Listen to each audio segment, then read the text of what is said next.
Yang pertama, kita sudah mendengarkan paparan dua kelompok pemakalah.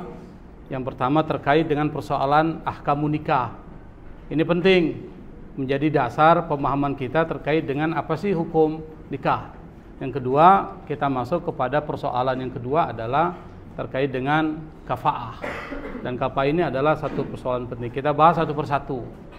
Nah, kalau bicara tentang persoalan nikah, itu secara naluri nikah adalah sesuatu hal yang dibutuhkan setiap manusia. Bukan cuma manusia, bahkan hewan sendiri pun butuh pernikahan, butuh perkawinan. Untuk apa? Berkembang biak. Tetapi hewan itu menggunakan instingnya ketika melakukan pernikahan, bukan menggunakan akal. Oleh karena itu maka hewan kalau sudah masa untuk menikah, masa untuk berkembang biak, dia nggak lihat orang tuh, nggak lihat waktu, nggak lihat tempat, dimanapun dia langsung hantam aja tuh. Tuh hewan tuh. Coba lihat kucing tuh, apakah dilihat kanan kiri? Wah, ada orang nggak enak nih, kan nggak mungkin kan, hantam aja. Karena memang masa untuk melakukan pengembang biakan itu naluri insting. Termasuk tumbuh-tumbuhan pun ada pernikahannya, cuma kita nggak ngerti. Misalnya seperti kurma itu tidak mungkin bisa berbuah pohon kurma kalau tidak ada perkawinan. Bahkan menanam kurma di Indonesia agak sulit dibandingkan dengan di daerah-daerah seperti di Timur Tengah, karena di situ ada yang disebut dengan perkawinan lah, bahasa kita ada persiangan atau perkawinan, dan itu menjadi hal yang penting. Manusia, karena ini naluri, setiap manusia pasti mereka butuh pernikahan, naluri. Oleh karena itu maka supaya berbeda dengan hewan, maka perlu diatur. Perlu yang disebut dengan tanzim. Perlu ada pengaturan supaya lebih tertib. Maka Islam datang, Allah menyariatkan aturan-aturan terkait dengan persoalan pernikahan. Tapi pernikahan, apakah semua bisa menikah dalam satu saat, dalam satu waktu? Jawabannya belum. Tergantung dari masing-masing orang. Tapi setiap hukum itu ada hukum asal namanya, hukum dasar. Hukum dasar sholat apa? Wajib. Nanti dia bisa mengalami perubahan dalam artian apa? Kalau seandainya dia melakukan bepergian, maka sesuatu yang bersifat umum itu nanti bisa berubah. Misalnya apa? Bisa dijamak, bisa dikurangi dari 4 menjadi 2. Tapi hukum dasarnya adalah wajib. Hukum dasar dari pernikahan adalah sunnah. Artinya apa? Kalau Anda melakukan pernikahan, tentu ada pahala yang diberikan Allah. Kalau tidak melakukan pernikahan, maka itu tidak ada masalah. Itu kan sunnah. Apa dasarnya? Dasarnya jelas, an-nikahu sunnati faman ragiba an sunnati falaysa minni. Ini yang menjadi dasar kenapa pernikahan itu hukum asalnya adalah sunnah. Hukumnya apa? Sunnah. Dasarnya adalah nikah itu sunnahku, kata Nabi. Barang siapa yang tidak suka dengan sunnahku, maka falaysa minni, dia bukan umatku. Artinya apa? Bukan orang Islam. Jadi kalau ada orang telah memenuhi persyaratan tapi dia benci dengan pernikahan, bukan tidak mau nikah, benci dengan pernikahan, maka dipertanyakan tuh keislamannya. Dipertanyakan apakah dia masih jadi umat Nabi atau bukan. Kenapa Nabi mengatakan demikian? Untuk memotivasi kita untuk mempersiapkan pernikahan. Tetapi dalam perbincangan fikih, persoalan nikah itu Anda bisa merujuk pada kitab Bidayatul Mujtahid itu, yang jadi kitab rujukan yang saya sebutkan di dalam Maraji, itu kitab Bidayatul Mujtahid itu dipakai. Itu dijelaskan itu hukum nikah itu menurut mayoritas ulama adalah sunnah. Menurut mayoritas ulama sunnah. Tetapi kalau kita lihat kepada pandangan Daud Al-Zahiri, pendiri dari mazhab Al-Zahiri, dia mengatakan wajib. Kenapa? Karena Daud Al-Zahiri itu melihat pada literal dari teks yang di dalam Al-Quran itu disebutkan fankihu ma taba lakum minan nisa, maka nikahi perempuan-perempuan yang kalian senangi. Nah, fankihu itu adalah perintah. Kata mazhab Zahiri, karena dia perintah maka menunjukkan kepada wajib. Maka menurut Al-Zahiri hukum asal nikah itu adalah wajib. Artinya apa? Kalau Anda punya kemampuan tapi tidak menikah, maka Anda Dosa. Itu kata siapa? Al-Zahiri. Nah, menurut pandangan ulama mutaakhir dari mazhab Maliki, dia tergantung dari keadaan dari orang tersebut. Kata mereka, bisa jadi bagi sebagian orang menjadi wajib, bisa jadi bagi sebagian orang bisa menjadi mubah, bisa jadi bagi sebagian orang bisa menjadi sunnah. Jadi tergantung dari orangnya, dan ini saya pikir yang lebih masuk akal. Kenapa? Karena enggak sebagian orang itu bisa melakukan pernikahan, maka hukum pernikahan itu bisa berubah sesuai dengan kondisi dari masing-masing orang. Dia bisa wajib. Bagaimana keadaannya? Misalnya dia sudah mempunyai kemampuan menikah, ba'ah. Dia mampu berhubungan suami istri misalnya. Mampu memberikan nafkah finansial, kebutuhan istrinya. Dan kalau seandainya dia tidak menikah, maka dia bisa jatuh kepada perzinaan. Kira-kira hukumnya apa itu? Wajib. Kalau dia tidak menikah, dia bisa berzina, maka hukumnya wajib. Dia punya kemampuan. Tapi kalau seandainya dia tidak menikah, dia tidak jatuh kepada perzinaan, hukumnya jadi sunnah. Dia punya kemampuan. Tapi kalau seandainya dia menikah, dia memberikan mudarat kepada istrinya karena temperamental dan lain sebagainya, maka hukumnya menjadi haram. Anda menikah dengan suami misalnya, suami Anda jadikan Anda sebagai sak tinju tuh. Tak tunggung tanggung, kira-kira mudarat enggak? Mudarat, itu bisa menjadi haram buat dia. Kenapa? Karena memberikan mudarat kepada istri, dan istri juga jangan mau kawin dengan orang temperamental. Itu salah satu yang dianjurkan Nabi, jangan kawin dengan orang yang ringan tangan, suka memukul. Ini hindari itu. Seganteng apapun cowok itu, kalau dia ringan tangan, jangan dekati. Itu kan ada beberapa kasus tuh ya, kasus penyanyi dangdut tuh. Ini contoh, Anda tahu sendirilah, saya tidak menyebutin namanya. Nanti dianggap ghibah kan. Tapi contohnya adalah tadi, ganteng dia, tapi ringan tangan, suka mukul. Jangan juga dia dekati. Tapi ada kondisi dia misalnya seperti Anda ini. Anda, kira-kira Anda bisa menikah enggak? Perempuan ini bisa, laki-laki juga bisa. Dia punya kemampuan. Tapi apakah punya kemampuan menafkahi istrinya? Jawabannya tergantung orang tuanya. Kalau orang tuanya mampu, maka dia bisa. Maka hukum pernikahan buat Anda hukumnya apa? Jadi boleh. Anda boleh menikah, boleh enggak saat sekarang. Tapi nanti sewaktu-waktu Anda bisa menjadi sunnah, sewaktu-waktu bisa menjadi wajib. Jadi pandangan dari ulama kontemporer dari mazhab Maliki itu lebih rasional. Meskipun kata Syekh Abdul Hakim Hamad dalam kitab Al-Jami' li Ahkamil Fiqhi alal Madhahibil Arba'ah yang jadi rujukan kita, itu mengatakan qala al-jumhur, berkata mayoritas ulama, hukum pernikahan itu adalah mandub. Apa itu mandub? Yaitu sunnah. Nah, pertanyaannya adalah kenapa mereka bisa berbeda pendapat? Ini yang enggak dijelaskan oleh kelompok satu. Kan kemarin saya mengatakan setiap statement harus dijelaskan alasannya dan kenapa berbeda, kan begitu kan? Nah, Anda bisa merujuk kepada kitab Bidayatul Mujtahid itu yang sudah dijadikan rujukan, cuma nggak dirujuk. Jadi kalau bicara tentang Muqarranatul Madzhab fil Munakahat, rujukannya kitab kuning, bukan kitab-kitab buku-buku biasa. Apalagi pakai kompilasi hukum Islam, untuk apa? Karena kita nggak bicara hukum perkawinan, kita bicara fikih munakahat alal madhahibil arba'ah, berdasarkan perspektif 4 madhab.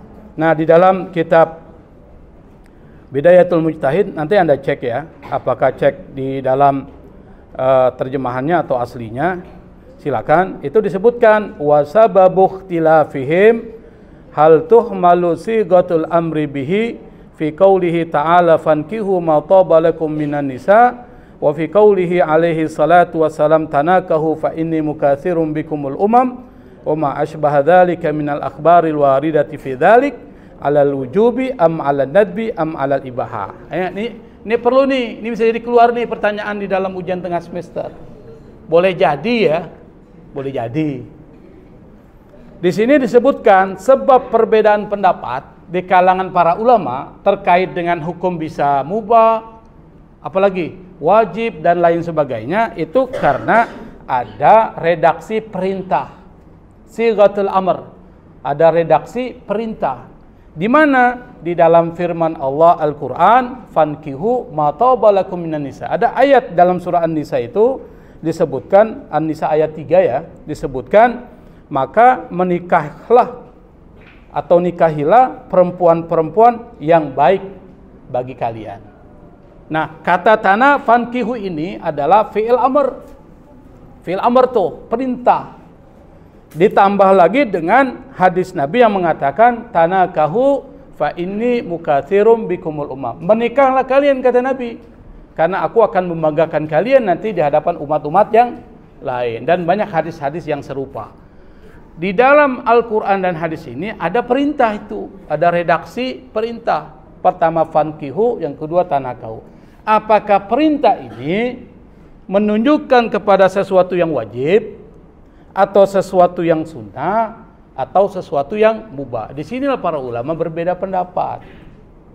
Sampai kemudian pendapat dari ulama mutaakhirin dari mazhab Maliki mengatakan bagi sebagian orang bisa wajib, bagi sebagian yang lain bisa sunnah, bagi sebagian yang lain bisa mubah, tergantung dari kondisinya. Fahuwa iltifatun ilal maslah. Maka yang menjadi tolak ukurnya seperti pertanyaan dari Ibadur Rahman tadi adalah kemaslahatan. Iltifatun ilal maslahah. Jadi kemaslahatan sandarnya. Kira-kira pernikahan itu maslahat enggak buat kedua mempelai? Oh, pas diukur enggak ada kemaslahatan. Siapa yang ukur? Ya Anda berdua. Masa orang lain yang ukur? Anda kira-kira kalau ada kawin sekarang, kira-kira masalah enggak? Masalah enggak? Coba yang laki-laki, kalau Anda menikah sekarang masalah enggak? Kenapa enggak masalah? Pertama, belum ada duit. Kedua, belum punya pekerjaan. Bayar SPP aja nunggak terus. Mau kawin, setengah mati. Maka kita mengukur, oh saya belum saatnya. Kalau boleh enggak? Boleh aja kalau orang tua menanggung nafkahnya. Kira-kira perempuan sekarang, Anda, menurut Anda menikah sekarang masalah enggak? Apa alasannya? Alasannya apa? Maul, maul ya? Maul namanya. Alasannya apa maul?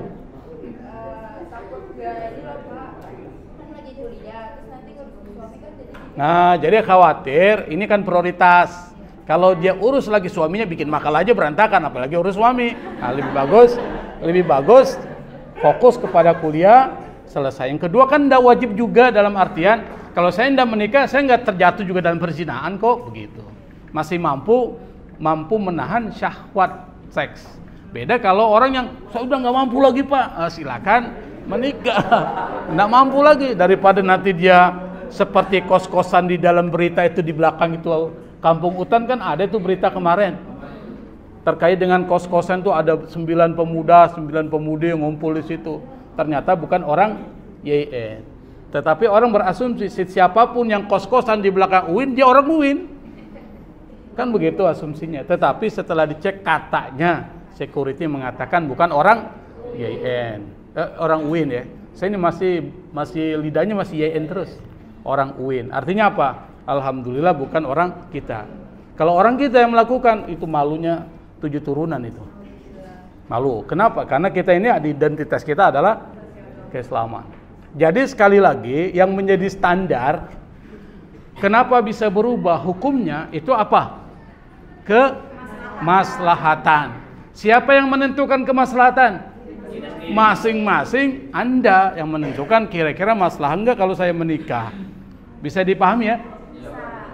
Nah, itu terkait dengan tema pertama yang bicara tentang persoalan apa tadi? Persoalan hukum nikah. Nah, sebelum kita masuk kepada persoalan kafah, saya mau jelaskan dulu apa sih perbedaan fardu dan wajib dalam mazhab Hanafi ya. Kalau 3 mazhab Maliki, Syafi'i, mazhab Hambali itu mengatakan fardu dan wajib itu sami mawon. Sarwa kene. Apa sarwa kene? Sama aja, nggak ada perbedaan itu antara keduanya. Yang membedakan antara fardu dan wajib cuma mazhab Hanafi, Imam Abu Hanifah. Cuma dia saja. Apa pengertian dari fardu dan wajib. Kata Imam Abu Hanifah, fardu itu adalah ketentuan hukum yang dalilnya harus Al-Quran dan hadis mutawatir. Jadi kalau ada ketentuan hukum, dalilnya Al-Quran dan hadis mutawatir, maka dia fardu. Misalnya apa? Puasa. Kutiba alaikumusiyam kama kutiba alal ladzina min qablikum la'allakum tattaqun. Itu apa itu? Hadis atau ayat Quran? Ayat Quran. Bicara tentang apa? Puasa. Maka puasa itu hukumnya fardu kata mazhab Hanafi karena dalilnya Al-Quran. Saya paham ya? Aqimus shalah wa atuz zakah. Laksanakan salat, keluarkan zakat. Itu apa itu? Al-Quran. Maka kewajiban dari salat dan kewajiban dari zakat kata mazhab Hanafi itu fardu. Karena dalilnya apa? Al-Quran. Yang kedua, dalilnya hadis mutawatir. Hadis mutawatir itu adalah hadis yang di masing-masing tingkatan para perawi, baik tabaqatul sahabat, tabi'in, tabi'ut tabi'in, itu harus tidak boleh kurang dari 40 orang. Kalau kurang dari 40 orang maka dianggap hadis ahad. Bisa dipahami kan? Kenapa 3 kelompok ini? Karena Nabi mengatakan khairul quruni qarni, tsummal ladzina yalunahum, tsummal ladzina yalunahum, tsummal ladzina yalunahum. Masa yang terbaik kata Nabi adalah masaku. Setelah itu masa setelahku. Siapa? Sahabat. Setelah itu masa setelah sahabat. Siapa? Setelah itu masa setelah tabi'in. Maka 3 ini adalah generasi emas. Maka mereka kalau seandainya hadis diriwayatkan oleh 40 orang lebih, itu tidak mungkin bohong. Beda kalau kita 40 bisa bohong semua. Kita ini karena bukan generasi emas, tapi generasi bermasalah. Jadi orang bisa berkumpul untuk sepakat untuk bohong. Tapi kalau para generasi emas tadi yang 3 generasi itu enggak. Nah, hadis ahad kalau dijadikan dalil setiap satu ketentuan maka menjadi wajib. Contoh, saya berikan contoh supaya mudah, ini penting. Mahasiswa syariah penting. Misalnya di dalam sholat kata mazhab Hanafi fardu membaca Quran. Fardu membaca Quran. Fardu ya.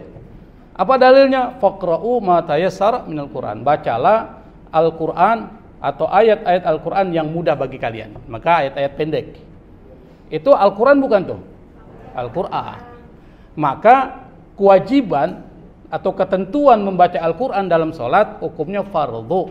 Karena dalilnya Al-Quran. Lalu kemudian ditanya, bagaimana dengan Al-Fatihah? Kata mazhab Hanafi atau Imam Abu Hanifah, Al-Fatihah itu wajib dibaca. Maksudnya apa? Anda kalau baca Al-Quran, maka yang dipilih adalah Al-Fatihah. Boleh nggak saya pilih yang lain? Boleh.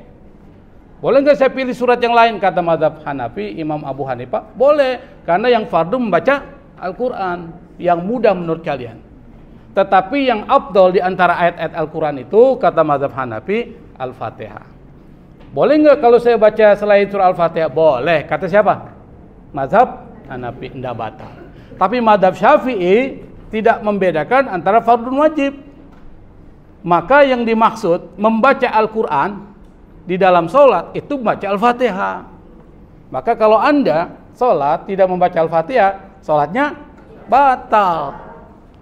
Mazhab Maliki, mazhab Syafi'i dan mazhab Hambali sepakat tuh 3 itu. Yang berbeda cuma mazhab Hanafi. Maka ketika membaca Al-Fatihah itu ada juga perbedaan. Apakah bismillah bagian dari Fatihah atau bukan? Mazhab Maliki mengatakan bagian dari Al-Fatihah. Mazhab Maliki mengatakan bukan bagian dari Al-Fatihah. Maka ada imam kalau baca Al-Fatihah tanpa membaca bismillah. Boleh nggak? Boleh aja, nggak usah diributin. Ada yang mengatakan wajib membaca bismillah karena dia ayat di dalam Al-Fatihah, mazhab Syafi'i. Maka di masjid itu, Masjid Win Syafi'i, kalau dia baca Al-Fatihah membaca Bismillahirrahmanirrahim. Kalau nggak baca bismillah maka hukumnya batal. Itu mazhab Syafi'i. Nah, untuk materi persoalan ahkamun nikah kita anggap selesai. Nah, kafa'ah ini adalah hakul mar'ah. Jadi kafah itu adalah hak perempuan, bukan hak suami. Jadi yang menjadi penentunya adalah siapa? Perempuan. Jadi kafah itu adalah harus ada kesesuaian antara calon suami dengan calon istri. Tetapi itu bukan hak suami menentukan istrinya siapa. Tapi yang menjadi haknya adalah hak istri menentukan suaminya siapa. Ini kan hebat, Islam memberikan kewenangan. Nah, kalau seandainya ada seorang wali, bapaknya, lalu dia menawarkan kepada anaknya seorang laki-laki, bapak punya hak memaksa anaknya untuk menikah. Bagi yang sudah atau yang masih gadis ya, seperti anda ini, bapak punya hak, disebut dengan ijbar. Wali mujbir, dia punya hak. Tapi ingat, hak otoritas penuh itu tetap harus minta pertimbangan anak, meminta persetujuannya. Kalau seandainya seorang bapak dia membawa seorang calon suami untuk anaknya, yang dia ketahui bahwa calon suami ini adalah orang yang tidak benar, pakaiannya juga seperti, kan ada orang menikah pakaiannya seperti Dayak tuh, pernah ada di video kan, bahwa seperti itu kan tidak pantas juga. Yang kedua pakai anting-anting sini nih, kemudian tidak sholat, mabuk-mabukan setiap hari. Tapi karena dia kaya raya, akhirnya bapaknya paksa anaknya untuk menikah. Anak punya hak untuk membatalkan pernikahan. Kenapa? Tidak sekufu. Apa yang menjadi dasar sekufu? Agamanya. Agamanya apakah soal Islam dan non-Islam, juga agama terkait dengan kesalehan. Misalnya perempuannya suka ngaji, ngapal Quran 30 juz, sholat malam tidak pernah tinggal, Senin Kamis tidak pernah lepas. Tiba-tiba mau dinikahkan dengan pemabok, tidak pernah sholat, tidak pernah puasa. Tapi dia orang kaya, dia berhak untuk menolak. Kenapa? Karena tidak sekufu. Jadi sekufu itu salah satu dasarnya adalah agama dan keberagamaan. Lalu bagaimana dengan nasab keturunan? Ada di dalam sebagian masyarakat, nasab itu menjadi penting. Masyarakat mana? Masyarakat Arab. Nasab itu penting. Karena nasab itu menjadi penentu dia ini keturunannya keturunan yang penting. Maka di dalam masyarakat Arab itu ada yang disebut dengan syarifah sayyid. Syarifah tahu syarifah? Syarifah itu adalah perempuan keturunan dari Rasulullah. Sayyid itu adalah laki-laki keturunan dari Rasulullah. Sayyid, syarifah. Anda bukan syarifah, Anda bukan sayyid, keturunan orang biasa. Tiba-tiba mau menikah dengan syarifah, boleh enggak? Boleh aja, tetapi nanti bermasalah. Yang pertama, wali dari perempuan itu pasti akan tolak. Kenapa? Tidak sekufu. Karena yang satu ini keturunan Rasul, yang satu bukan, tidak sekufu. Beda kalau laki-laki sayyid kepada perempuan yang bukan syarifah, no problem, tidak ada masalah. Tapi kalau perempuannya ini syarifah, laki-lakinya bukan, itu dianggap tidak sekufu karena nasabnya nggak pas. Ini nasabnya Rasul, ini nasabnya bukan, jadi dianggap nggak sah. Tapi kalau pernikahan itu terjadi karena perempuannya keras kepala, perempuannya bilang sama bapak, kalau bapak tidak izinkan saya menikah dengan si A, saya bunuh diri. Namanya orang tua kan kalau bicara bunuh diri takut kan, udahlah nikah nak. Nah setelah pernikahan itu terjadi, tetap dia dimarginalkan oleh keluarganya. Siapa? Pertama orang tuanya, yang kedua keluarga dari orang tuanya, dimarginalkan. Dia pernikahannya sah, tapi bisa dimarginalkan. Ada yang disebut dengan implikasi sosial. Nah ketiga terkait dengan persoalan profesi. Kenapa profesi para ulama mengatakan penting jadi dasar sekufu? Karena ini terkait dengan keharmonisan di dalam rumah tangga, sakinah, mawaddah, warahmah. Karena Allah ciptakan laki-laki dan perempuan kalau menikah itu tujuannya adalah sakinah, mawaddah, warahmah. Dan salah satu elemen yang bisa mewujudkan samawa di dalam pernikahan itu adalah harus ada keserasian di dalam persoalan profesi. Karena kalau tidak nyambung. Misalnya kalau laki-laki lain ya, perempuan. Saya nggak bicara laki-laki nih, perempuan. Perempuannya dokter. Laki-lakinya tukang pengumpul sampah. Kira-kira nyambung nggak kalau bicara? Nggak nyambung. Dan saya yakin pasti dokter nggak akan milih pencari sampah. Betul ya? Pasti dia akan cari orang yang sekufu dengan dia siapa? Dokter lagi. Coba kalau Anda lihat dokter, kawinnya dengan dokter loh. Kenapa? Itu dianggap sekufu. sekomunitas, sepaham.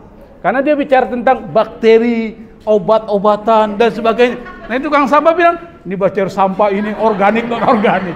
Nah nyambung. Nah sama misalnya dengan soal kekayaan, kaya. Perempuannya kaya raya. Hidupnya penuh dengan kekayaan. Kalau pergi ke mall, bukan ke pasar, ke mall dia pergi. Anda bayangkan kan orang kaya Anda nggak ke pasar Ciputat, pasti ke mall dia pasti larinya mall. Kalau dia make upnya mahal nggak? Mahal. Parfumnya mahal nggak?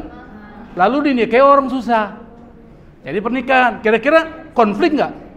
Konflik. Kenapa? Perempuan ini akan memasuki dunia yang berbeda dengan dunianya, sehingga muncul konflik. Maka tidak lama kalau dia nikah sekupu. Maka kalau yang miskin ke kita ini cari orang susah juga, yang makan tempe tahu. Artinya apa? Kalau dikasih tempe, dikasih tahu ndak marah. Tapi kalau orang yang berkelas seperti selebriti, artis, Anda nikahi, sebulan dah habis waktunya. Kenapa? Karena kebutuhan dia ndak mampu kita penuhi kalau kita orang tidak punya kemampuan. Maka persoalan harta menjadi kufu penting. Jadi dasar perkupuan. Jangan juga Anda salahkan perempuan itu matre, bukan. Kenapa? Karena memang dunianya begitu. Ini Ustadz ini perempuan matre, ke laut aja katanya. Loh, memang hidupnya memang seperti itu. Anda kalau mau masuk ke dunianya perempuan yang seperti itu, Anda harus menyesuaikan diri. Itu yang disebut dengan sekufu. Pak, saya tidak bisa sesuai dengan dia, cari yang lain. Susah amat. Perempuan itu nggak cuma ini doang, masih banyak di luar sana itu. Pasar Ciputat masih banyak yang jualan telur. Jualan telur, jualan pakaian masih banyak.